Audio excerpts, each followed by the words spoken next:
আমাদের এই মনুষ্য জীবনে চরম পরম পাওয়া সুযোগ সৌভাগ্য এমন আর কোনো জন্ম হবে না। ভগবত ভজন করা দেবদুর্লভ, দেবতারাও পর্যন্ত এই প্রকার সমস্ত কর্ম পরিহার করে দেবতারা সব আধিকারিক সব চেয়ারে বসে আছে, যার এক একটা কাজ, যার যার কাজ সেই কাজ নিয়ে মত্ত হয়ে আছে আজীবন কাল। তারা যে নিরিবিলি বসে ভগবানের ভজনা করবে এই সময়টুকু নেই। এই জন্য দেবদুর্লভ এই ভগবত ভজন। তা আমরা এই মনুষ্য জীবন লাভ করে আমরা দেবতাদের চাইতেও আরো অনেক অনেক গুণে সুখী আনন্দী।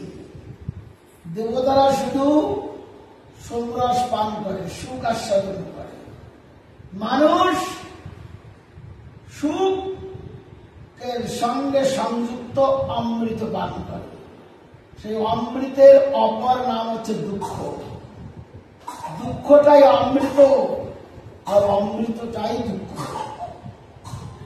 যদি দুঃখরূপী হুল মানুষের জীবনে না ফোটে তাহলে আপনি সুচ দিয়ে পায়ের তলায় গুতাগুতি করবেন না, আর উপলব্ধিও হবে না কাঁটা ফুটলে কি যন্ত্রণা। তদ্রূপ দুঃখ যাতনার হুল রূপী অমৃত যখন কাউকে একবার আশ্রয় করে তখন সে অমৃতের সন্ধানের দিকে দৃষ্টিপাত করে।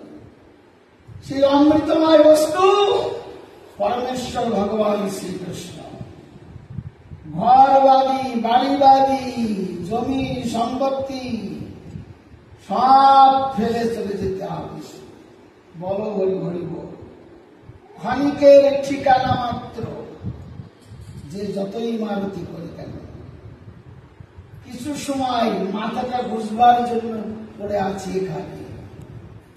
যখন ভিসা শেষ তখন এখান থেকে পরপারে চলে যেতে হবে।